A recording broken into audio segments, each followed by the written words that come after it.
Rank correlation coefficient is what we are going to see in this lesson, but please don't forget to subscribe to the channel. Now, this is a correlation coefficient based on rank. Here we rank values, or we rank our data depending on the values given. So there are two types of the rank correlation coefficient. We have what we call the Spearman correlation coefficient, which is so common, used at this level, but there is also Kendall's correlation coefficient. This one is denoted by rho, this one is denoted by this symbol there. So let us first handle the Spearman's rank correlation, then we shall come to Kendall later. This is noted by rho and is given by, this is now the formula when we are calculating the Spearman's rank correlation, where D is the difference in rank and N is the number of pairs given, as you are going to see. So now let us go through the questions. Examples. Examine a Y and X mark secrets of the following candidates, and marks were put in the table below. So this is candidate A, B up to H. So these were the marks. For examiner X, that's how we awarded the mark. Then for examiner Y, that's how we awarded the marks.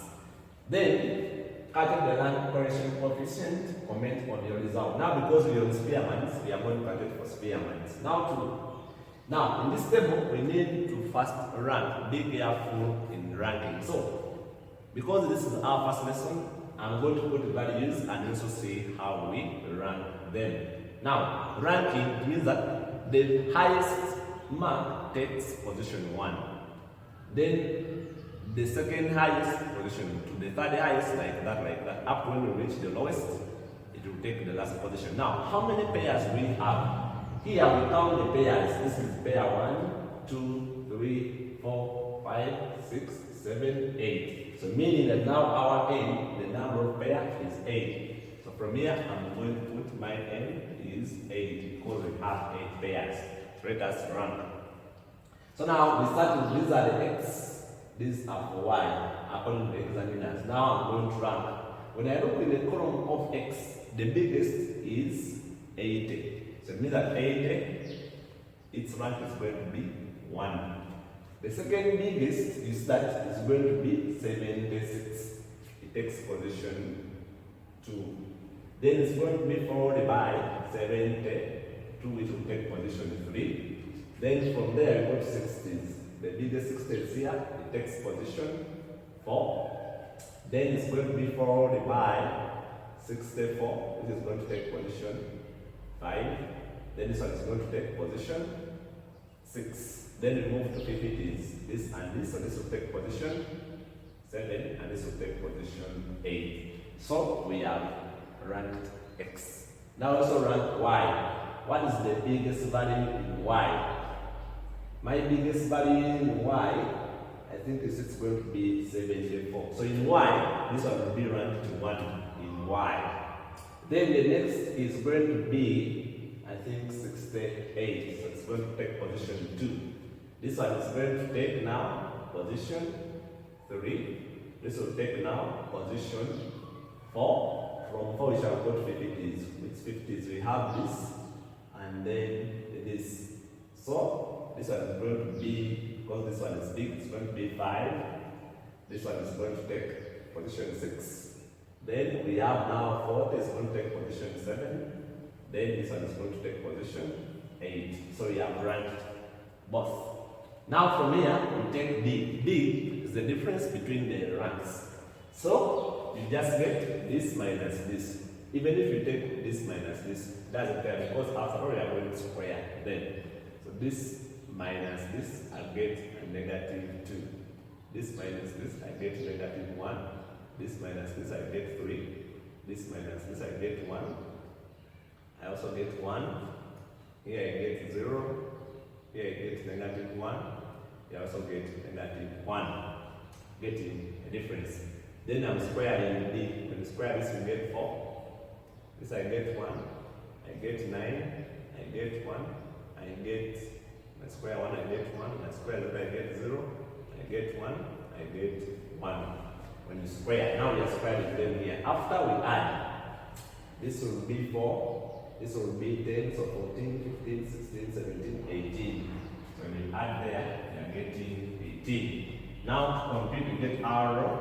said it's 1 minus 6 sum of b squared over n into n squared minus 1. We said our n is 8. Why? Because there are 8 pairs. So substituting in 2, we shall get now 1 minus 6 times.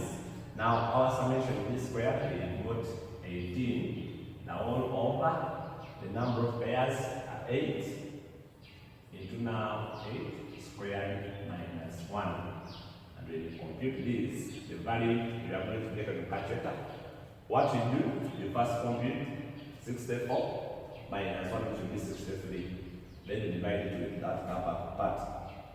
So 6 and 18 divided by 8 times 63. 1 minus answer. So we are going to give it to 4 decimal places. We get to 0.7857. I'm giving this to 4 decimal places. And that will be our answer. So you have quantitative our Spearman's rank ratio, and that will be our answer. Now, in part B, they're going to ask us to comment on your value. Now, here the comments are going to be different. If they just say comment, like here they are telling me just comment. So on part A, they are telling me just comment. They are not giving me on any level of significance. So if they just say comment, we said, I think you remember in our first lesson, this is what we said about commenting. We gave them the range where we have to be. Now, I hope you remember this. We said from 0 to that is very good. Now, you start our rank there is 0.7857. Where is it falling? You see that it's falling in this range here. It's between 0.6 and 0.79. I think you see the value there we have. It's in this range. So meaning the comment is good. So we say down here, a good correlation.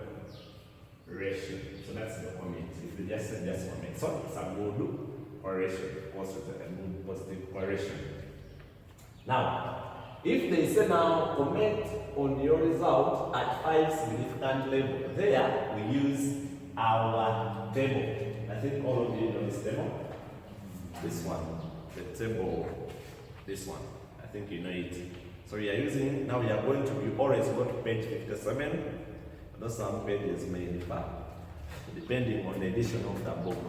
So we go to page now 57. So now in my number 1, I'm going to comment at 5% significance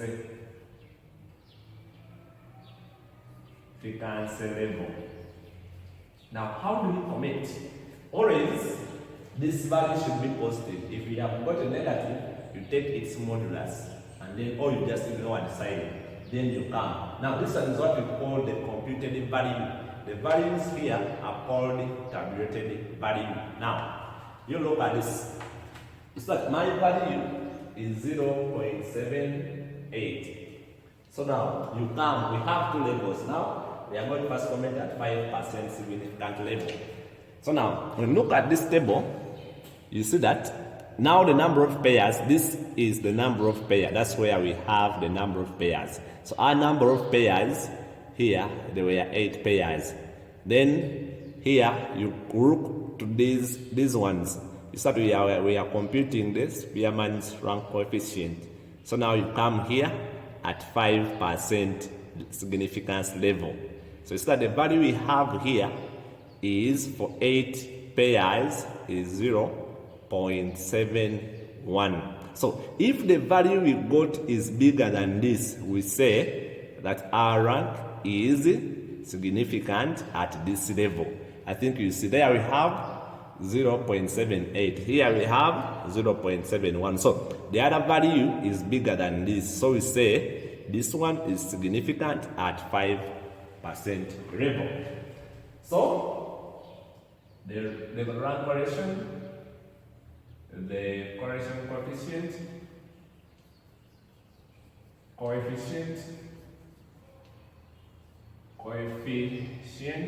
is significant